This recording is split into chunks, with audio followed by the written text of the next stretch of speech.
Even if you tried, you wouldn't understand it. Maybe something's missing inside of you. Just a bit of sugar to that horrid bitter.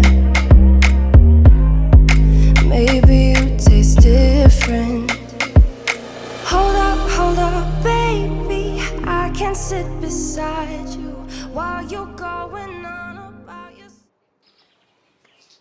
अस्सलाम वालेकुम and welcome back to my channel. कैसे हैं आप सब? उम्मीद है कि आप सब खैरियत से होंगे। हाँ जी, तो आज जो है वो व्लॉग मैं आपके साथ अपनी रूटीन का शेयर करूँगी और सुबह से लेके दोपहर तक की रूटीन कि मैं किस तरह से अपना दिन सुबह के टाइम गुजारती हूँ। मोस्टली लोग जो होते हैं वो एक्टिव हो जाते हैं, अगर लेट उठते हैं तो रात को या शाम को, और कुछ लोग जो जल्दी उठते हैं वो सुबह एक्टिव होते हैं। मेरा I am a day person. मुझे सुबह सवेरे उठने के बाद जो दिन होता है ना, वो मेरा बड़ा प्रोडक्टिव होता है। और शाम को ये होता है कि I am not doing anything. मतलब शाम को मैं बहुत ज़्यादा काम नहीं कर सकती जितने मैं सुबह के टाइम करती हूँ। तो मेरे लिए सुबह का टाइम इज़ वेरी इंपॉर्टेंट। तो सुबह मैं क्या करती हूँ आजकल, क्योंकि काफ़ी आप लोग मुझे बताएं कि आपके बच्चों के स्कूल खुल गए।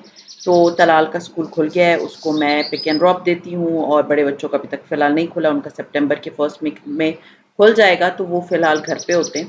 तो ये होता है कि जब मैं तलाल को ड्रॉप कर देती हूँ तो वापसी पे कोई मुझे बेकरी का काम होता है। जब मेरे हस्बैंड होते हैं तो वो जाके काम सारे कर लेते हैं, बाहर से जो भी लाना होता है। लेकिन जब वो नहीं होते तो मुझे यू कैन से कि एज़ अ सिंगल पेरेंट की तरह सारे काम करने पड़ते हैं। तो आजकल ये है कि तलाल को जब मैं ड्रॉप कर देती हूँ तो वापसी पे मैं अपने लिए जो भी ब्रेड ख़त्म होती है, अंडे नहीं होते या कोई भी चीज़ जो मुझे चाहिए होती है ना, तो वो मैं सुबह लेके आ जाती हूँ। तो मैं गई थी बेकरी और कुछ मैं मुझे लेने थी, अंडे लेने थे, कुछ मतलब सुबह का नाश्ते का सामान लेना था। तो मैंने ये बड़ी मज़ेदार किस्म की ना नॉटेड ब्रेड देखी वहाँ पर, तो वो मैं अपने लिए ले आई थी। और ये है कि मेरा सुबह का नाश्ता जो होता है ना, सबसे पहले जब मैं सुबह उठती हूँ तो मैं नीम गर्म पानी में या तो चिया सीड्स डाल लेती हूँ, या तो मैं उसमें ज़ीरा डाल देती हूँ, या मैं धनिया का पानी पीती हूँ। तो वो बहुत अर्ली होता है। और वो ये होता है कि फिर उसके बाद बच्चे भागम-दौड़, फिर मेरी हेल्पर आ जाती है, तो वो फिर मैं शेयर नहीं कर पाती। लेकिन ये है कि उसके बाद नाश्ता जो होता है ना मेरा, वो होता है तकरीबन यू कैन से कि 10-11 बजे। तो मैं लेट नाश्ता करती हूँ। उसकी रीज़न ये है कि मैं थोड़ी इंटरमिटेंट फास्टिंग पे हूँ। तो रात को भी जो है ना, मतलब शाम को अगर देखा जाए ना, 4 से 5 बजे is my last meal time. मैं 4 से 5 बजे के बाद खाना नहीं खाती। और उसके बाद सुबह जो है ना, मैं 10-11 बजे नाश्ता करती हूँ। तो आप कह सकते हैं कि मेरा इंटरमिटेंट फास्टिंग जो है ना, वो 18 आवर्स का फास्ट होता है नॉर्मली, एंड 6 आवर्स का मेरी विंडो होती है जिसमें मैं खाना-पीना करती हूँ। तो अगर 7 आवर्स भी हो सकते हैं, लेकिन ये कि मोस्टली 6 आवर्स होता है। नाश्ता वगैरह कर लेने के बाद जो है ना, मेरी मेडिसिन्स जो कि मेरी शुगर की मेडिसिन्स हैं, वो ऐसे हैं जैसे लाइफ ड्रग्स मैं बिल्कुल नहीं छोड़ती, बिल्कुल भी नहीं। और ये है कि बिल्कुल नाश्ते के साथ मुझे जो है ना, जैसे ही नाश्ता कर लेती हूँ तो मैं शुगर की मेडिसिन लेती हूँ। मुझसे बहुत से लोग बोलते हैं कि आप एहतियात क्या करती हैं? देखिए, मैं एक बात बताऊँ, मैं सारा दिन क्योंकि बहुत एक्टिव रहती हूँ सुबह के टाइम पे, तो मेरी शुगर अल्हम्दुलिल्लाह अल्हम्दुलिल्लाह ऐसे शूट नहीं करती। वेरी रेयर ऐसा होता है। देखिए, मैं आपको एक बात बताऊँ, शुगर तब ज़्यादा होती है जब आप टेंशन लेते हैं, तो टेंशन ना लें तो बेहतर है। ख़ैर एनीवेज़, आज मैं इतने मज़े की एक रेसिपी बना रही हूँ, सुबह सवेरे ही बना रही हूँ। आप कहेंगे कि मैं पाउच से ऑयल क्यों डाल रही हूँ? क्योंकि जो मेरा जग है जिसमें ऑयल होता है ना, वो मैंने वॉश किया हुआ था, तो वो सूखा नहीं था। तो अगर मैं उसमें ऑयल डाल देती ना, तो होता क्या कि वो उसमें से पटाखे निकलना शुरू शुरू हो जाते। तो उसको अब सूखने दूँगी, शाम को मैं ये ऑयल इसमें खाली करूँगी। तो ये रेसिपी जो मैं बना रही हूँ ना, ये इतने मज़े की रेसिपी, और आप लोगों ने ये रेसिपी ज़रूर ट्राई करनी है। आप लोगों को मज़ा आ जाएगा। देखिए, मैं ना गर्मी में बहुत ज़्यादा टाइम किचन में नहीं स्पेंड करती। मुझे लगता है कि किचन में सारा दिन टाइम नहीं गुज़ारना चाहिए। तो बेहतर है कि आप क्विक सी रेसिपीज़ बना लिया करें। तो उसके लिए जो मैंने रेसिपी मैंने आज चूज़ की, ये मेरी मतलब 2 रेसिपीज़ को मैंने मिक्स करके बनाया है, और आप आगे देखेंगे कि मैं क्या बना रही हूँ, और आप लोग ज़रूर ट्राई करना। मेरे बच्चे दीवाने हो गए थे इस रेसिपी के। और ये इनोवेशन है, ये मैंने किसी के पास भी नहीं देखी है, मैंने खुद ही बनाई है। तो ख़ैर मैंने सबसे पहले डाला ऑयल, और ऑयल में डालने के बाद मैंने डाला लहसुन अदरक का पेस्ट। थोड़ा-सा वो कड़कड़ाने लगा, मतलब बहुत पटाखे ना उड़े, तो उसके अंदर मैंने थोड़ा-सा पानी डाल दिया कि ये जो है ना भुन जाए, और साथ में मैंने कुटी हुई लाल मिर्चें डाल दी, काली मिर्चें डाल दी और नमक डाल दिया। ठीक है, ये मैं बना रही हूँ काफ्ता कबाब की हांडी, बट वाइट हांडी, और ये बहुत मज़े का बनेगा। आप लोगों ने ये रेसिपी ज़रूर ट्राई करनी। उसके बाद दही मैं डाल रही हूँ। दही मेरे पास दही थोड़ा-सा खट्टा था, खट्टा दही यूज़ करना, ये बहुत मज़े की, आपको बहुत ही मज़े की लगेगी। मैं इतनी तारीफ़ें जो कर रही हूँ ना, मैं इसलिए कर रही हूँ क्योंकि मेरे बच्चों को ये रेसिपी बहुत अच्छी लगी, बहुत ही ज़्यादा। खैर एनीवेज़ दही डाल लेने के बाद मैंने इसको थोड़ा-सा भूना और इसमें हरी मिर्चें डाली, और हरी मिर्चों से ये होता है कि फ्लेवर आता है। काट के छोटा-छोटा मैं इसलिए नहीं डालती कि मेरे बच्चे जो है ना वो हरी मिर्चें नहीं खाते। मेरे घर में सिवाय मेरे कोई भी हरी मिर्चें शौक से नहीं खाता। तो मैं इसलिए साबित-साबित डालती हूँ कि मुझे दूर से नज़र भी आ जाए और किसी के मुँह में भी ना जाए, वो निकाल के प्लेट में साइड पे रख देते हैं। तो अगर आपके बच्चे, आपको लगता है कि छोटे बेबीज़ हैं, तो आप लोग जो है ना ये मत डालिएगा, ठीक है? अच्छा, फिर ये था, मैंने उस दिन, आपको याद है कि मैंने सूफ़ी के काफ़्ता कबाब मँगवाए हुए थे और मैंने ये मील प्लानिंग पहले से की हुई थी, जो मैंने आपको बताया था। अगर आप लोग इंटरेस्टेड हैं कि मैं आप लोगों के साथ इस तरह मील प्लानिंग शेयर करूँ, तो मुझे ज़रूर नीचे कमेंट कीजिएगा, तो मैं आइंदा भी शेयर करूँगी। पिछले ब्लॉग को बहुत प्यार मिला था, इंशाल्लाह ताला मैं आप लोगों से शेयर करूँगी। तो उसमें मैंने जो है ना ये काफ़्ता कबाब मँगवाए हुए थे। तो बस आप, जब ये ग्रेवी मेरी थोड़ी-सी मतलब पक गई और गाढ़ी होना शुरू हो गई, तो मैंने इसमें काफ़्ता कबाब फ्रोज़न ही, आपने डिफ्रॉस्ट नहीं करने, आपने तवे पे नहीं बनाने, वरना ये अपना पानी छोड़ देते हैं। वो मैंने इसमें डाला और उसके बाद मैंने इसको थोड़ा-सा भून लिया। आप चाहे तो अगर घर में कोफ्ते बने हुए हैं तो वो भी इसमें डाल सकते हैं। अगर नहीं है तो चिकन का कीमा अगर पड़ा हुआ है तो वो लेके तो उसमें काफ्ता कबाब का मसाला डाल दें। ये बहुत आसान डिश थी, सीरियसली इसको हार्डली मुझे 35 मिनट्स में ही रेडी हो गई थी। बेस्ट चीज़ है ये, ऐसे शाही टेस्ट देती है ना कि आपके घर गेस्ट आते हैं ना, आप फ़ौरन-फ़ौरन अगर काफ्ता कबाब पड़े तो आप बना सकते हैं। ख़ैर जब ये ग्रेवी थोड़ी-सी गाढ़ी हो गई तो मेरे पास क्रीम का डब्बा पड़ा था, पूरे का पूरा मैंने इसके अंदर डाल दिया। हमेशा याद रखें कि किसी भी रेस्टोरेंट आप जाते हैं ना जिसमें मलाई वाला ज़िक्र आता है ना, तो वो ऐसे फ़ील होता है ना जैसे कोई रॉयल और शाही किस्म की डिश होगी। ये सेम वैसी ही डिश थी। बस इसको जो है ना मैंने अच्छे से पका लिया, ग्रेवी इसकी अच्छी-सी बन गई और उसके बाद जो है ना मैंने इसमें कसूरी मेथी हाथ में थोड़ी-सी, आप जब उसको रगड़ देते हैं ना तो उसका टेस्ट और फ्लेवर और खुशबू निकल के आती है। अच्छा, अब जो ट्विस्ट है ना वो ये है, ट्विस्ट ये है कि मैंने इसको कोयले का धुआँ दिया था। कोयले का धुआँ देने से क्या होता है कि ये बिल्कुल ऐसे लगती है जैसे रेस्टोरेंट स्टाइल की, और ये काफ्ता कबाब जो है ना ये कोयलों पे बने हुए हों। वैसे वो कोयलों पे बने होते हैं लेकिन उसका टेस्ट इतना अच्छा नहीं आता। लेकिन अगर आपके घर में कोयला है तो आप उसको पहले चूल्हे पे रखें, जब वो अच्छे से गर्म हो जाए, कोई भी प्याला जो हीट रेजिस्टेंट वाला होता है वो डालें और उसके प्याला बीच में रखें, उसके ऊपर ये कोयला रखें, ऑयल डालें और ढकना बंद कर दें। और बस मैंने इसको रहने दिया था, यू कैन से कि 5 से 10 मिनट तक, और ये जो कोयले का धुआं है ना वो इस डिश में रच बस गया। आप चाहें तो एक हफ्ता के बाद पहले भी निकाल के उसको धुआं दे सकते हैं, लेकिन इस तरह से देने में ना इसकी ग्रेवी में भी टेस्ट आता है। तो इतने मज़े का टेस्ट, इतने मज़े का टेस्ट, और ये मेरे बच्चों ने इतने शौक से खाया है ना, तारीफ़ें कर करके। तो आप अगर चाहते हैं कि आपके गेस्ट आ रहे हैं या बच्चे हैं ना घर में आजकल होते हैं, तो उनको इस तरह की डिशेस बना के दें, तो उनको खैर बहुत अच्छी लगेंगी। खैर खाना वगैरह मैंने अभी, मैं क्योंकि मैं आपको बता रही हूँ कि ये सुबह की से लेके दोपहर की जो है ना रूटीन है, तो खाना मैंने पहले बना लिया था। तकरीबन आप कह सकते हैं 12 बजे के करीब, 11-12 बजे के करीब मैंने खाना बना दी थी, क्योंकि आजकल जो है ना गैस का बड़ा इश्यूज़ हुए हुए हैं, तो मुझे होता है कि जब गैस जैसे ही आती है मैं खाना बनाना शुरू कर देती हूँ। खैर रात को ये था कि रात को मैंने अपना डीप फ्रीज़र ऑन कर दिया था। ये जो मेरा फ्रिज है इसका सारा सामान जो था वो मैंने उसमें रख दिया था फ्रीज़र में, और ये इसका दरवाज़ा मैंने खुला छोड़ दिया था। और अच्छे से जब ये मतलब इसमें बर्फ़ डिफ्रॉस्ट हो गई थी, ये हुआ ये था कि दरवाज़ा खुला रह गया था तो थोड़ी-सी बर्फ़ जम गई थी। आफ्टर एवरी मंथ ट्राई किया करें कि अपने फ्रीज़र को खाली करके ना अच्छे से साफ़ करा करें, जब आपको होता है कि नई ग्रॉसरी डालनी है। तभी ग्रॉसरी भी बहुत कम थी, थोड़ा-सा ये मुझे लग रहा था मेसी हो रहा है, तो मैंने अपना जो है वो फ्रिज का फ्रीज़र अच्छे से नीट एंड क्लीन कर दिया, सुखा दिया।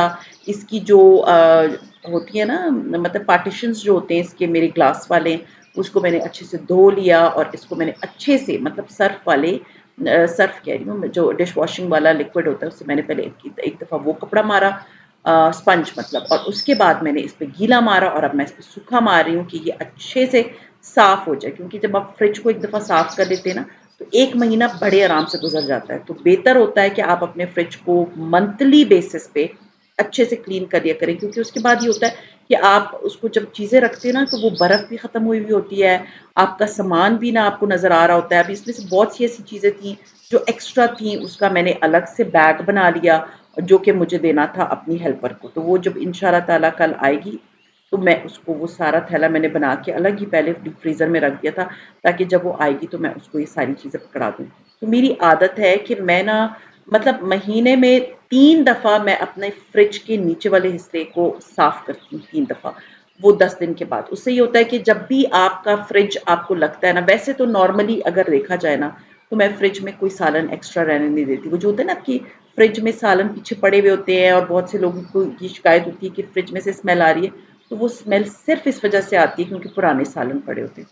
तो अगर आप हफ्ते में 1 दफ़ा या 10 दिन में 1 दफ़ा पूरे फ्रिज का नीचे से जायज़ा ले लें कि कौन-सी चीज़ पुरानी सालन पड़े हुए हैं और मैंने इनको इस्तेमाल किया हुआ है और अब बच्चे नहीं खा रहे हैं, तो उसको उसी वक़्त निकाल के दे दिया करें। तो मेरे फ्रिज में से कोई ऐसी चीज़ नहीं होती, मैं हमेशा उसको टाइडी रखती हूँ, साफ़ रखती हूँ, अच्छा से अंदर से क्लीन कर लेती हूँ और उसके बाद ये है कि मैंने जो भी रखना होता है, अभी फ्रिज जब मैंने साफ़ कर लिया, तो उसके बाद मैंने उसके अंदर सारा सामान रखा। ख़ैर उसके बाद मेरा बेटा जो है ना, क्योंकि वो आजकल उनकी छुट्टियाँ चल रही हैं, तो वो रात को जो है थोड़ा-सा लेट सोता है, तो वो उसको उठने के बाद उसको उठा के मम्मा मुझे जो है ना छुट्टियाँ हैं, मैं भी उनको नहीं जगाती, मुझे होता है कि मैं I enjoy my me time क्योंकि अगर वही होता है कि बच्चे जो है ना, वो सारा दिन तो आपके सर पे वैसे भी नहीं बैठे होते, बड़े हो गए हैं अभी, वो अपनी गेम-शेम खेलते हैं और उनको होता है कि जी हमारी छुट्टियाँ हैं, तो यूनिवर्सिटी बेचारे जब जा रहे होते हैं, कॉलेज जा रहे होते हैं, इतनी अर्ली मॉर्निंग उठते हैं, तो मुझे भी होता है कि छुट्टियों में बस सोते रहें तो बेहतर है। तो ख़ैर जब वो नींद से उठ गया मेरा बेटा, तो उसने मुझे कहा कि मम्मा मुझे जो है ना आलू का पराठा जो उस दिन फ्रोज़न हम लेकर आए थे वो फ्राई कर दें, क्योंकि बच्चों ने देखी हुई होती है ना चीज़ें। तो ये मैंने उसको फ्राई करके दिया। किसी ने मुझे कहा था कि आप ये क्यों ले रही? मैं प्रमोशंस में लिए थे। मैंने आपको बताया था, जब मैंने आपको ये बताया था कि किस तरह से आप पैसे बचा सकते, तो उसमें ये प्रमोशंस पे लगे हुए थे। तो मैंने ये प्रमोशन में लिए थे, ये मेरे बच्चों को बहुत अच्छे लगे थे। इससे पहले जब मैं कराची जा रही थी, तो मैंने चिकन वाले पराठे लिए थे। तो कोई बात नहीं है, अगर आप कभी-कभी मतलब ये आपको कंपैरेटिवली अगर आप बाज़ार से लेती है ना कोई चीज़, तो ये उससे आपको सस्ते पड़ते हैं। अगर आप लोग ये पराठे इस तरह की कोई चीज़ अगर प्रमोशन पे होती है, तो लेके 1-2 दफ़ा बना के दे दें बच्चों को, वरना मैं अपने घर में पराठे बनाती हूँ। बहुत से लोगों ने मुझे पराठे बनाते हुए देखा हुआ है। ख़ैर एनीवेज़ जब मैंने उसको पराठा दे दिया, खाना मेरा रेडी था, घर मेरा क्लीन हुआ हुआ था और एक चीज़ जो मैं आपके साथ अभी शेयर कर रही हूँ, वो ये है कि मैंने आप लोगों के साथ हमेशा बताया है और आप लोगों में से बहुत से लोग मुझे बोलते हैं कि how you keep your house very organised. तो मैंने आप लोगों के साथ हमेशा एक चीज़ शेयर की है कि घर को ऑर्गेनाइज़ औरत रखती है, घर को बनाती भी औरत है। अगर आप ये सोचें कि जी मेरा घर ऑर्गेनाइज़ रहेगा और सब जो है ना वो गायब हो जाएँगे और जो घर फैलाने वाले मखलूक जो होती है ना, वो मोस्टली आपके घर के लोग ये होते हैं। तो आपको जो अपना घर जो है ना, खुद ऑर्गेनाइज़ करना होता है। तो मेरी आदत ये है कि मैं अपने घर को किस तरह ऑर्गेनाइज़ रखती हूँ, मैं हर रोज़ मैंने एक जगह रखी होती है कि इसको मैंने आज क्लीन करना है या इसको डिक्लटर करना है। ठीक है? तो क्योंकि डस्टिंग मुझे खुद करनी पड़ती है, डिक्लटरिंग मुझे खुद करनी पड़ती है, किचन मुझे खुद देखना पड़ता है। सफाई के लिए मैंने औरत रखी है, जैसे कि मैंने आपको बताया कि मैं खुद कर रही थी, बट क्योंकि बीच में मेरी तबीयत बहुत ख़राब हो गई थी, तो मुझ में बिल्कुल हिम्मत नहीं थी। तो फिर मेरे हस्बैंड ने कहा छोड़ दो, तुम किसी को कर लो, कोई रख लेगा, कोई कर लेगा सारे काम, ये वाले सफाई वाले, क्योंकि सफाई वाला काम थोड़ा-सा लेंथी होता है। तो सफाई हो जाती है बट बाकी और काम मैं खुद देखती हूँ, कुकिंग से लेके एवरीथिंग। तो मैंने अपने काम ना इस तरह बाँटे कि मैं इतने ज़्यादा काम एक साथ कर नहीं सकती। तो उसके लिए बेस्ट चीज़ क्या है कि मैं एक जगह को मार्क करती हूँ और फिर मैं उसी जगह को, अगर आप चाहते हैं कि मेरी क्लीनिंग वाली रूटीन मैं आपके साथ शेयर करूँ, जो कि मैं वीकली, मंथली और सीज़न वाइज़ मैंने अपनी क्लीनिंग को डिवाइड किया हुआ है, तो नीचे कमेंट ज़रूर कर दीजिएगा। पहले मैं आप लोगों के साथ वीकली वाली शेयर करूँगी कि मैं डेली एंड वीकली किस तरह करती हूँ, ताकि आपको पता चले कि किस तरह से मैंने ज़ोन्स डिवाइड किए हैं। खैर एनीवेज़ आज जो मैंने क्लीनिंग करनी थी ना, वो था मेरे मेडिसिन्स। मेडिसिन्स ये हैं कि मैं हर 3 से 4 महीने के बाद मैं अपनी मेडिसिन्स निकालती हूँ, उनमें चेक करती हूँ, कौन-सी एक्सपायरी है मैं उसको निकाल के डिस्कार्ड कर देती हूँ और कौन से में अभी टाइम है मैं उसको रख लेती हूँ। देखिए मेडिसिन्स ऑन एंड ऑफ घर में आती रहती हैं। अगर आप उसको सँभाल के रखेंगे, वो with the passage of time expire हो जाती है। अब ये देखें, ये मेडिसिन मैंने कितनी मतलब तकरीबन यू कैन से कि मैंने लास्ट जो मेडिसिन वाला किया था ईद से पहले, बड़ी ईद से पहले किया था। तो 4 महीने हो गए थे। अब मुझे था कि इसमें से बहुत सी चीज़ें एक्सपायर हो चुकी होती हैं, क्योंकि कुछ करीब डेट्स होती हैं, मैं रख लेती हूँ कि ज़रूरत पड़ जाएगी। अब ये जो आप देख रहे हैं, मैं जिधर बैठी हूँ, मेरे जो लेफ्ट साइड की सारी चीज़ें हैं, जो कि मैं इस साइड पे मैंने रखी हुई हैं, ये सारी चीज़ें जो है ना, ये सॉरी राइट साइड वाली, ये सारी चीज़ें जो है ना, ये मेरी इनकी डेट्स ठीक थी।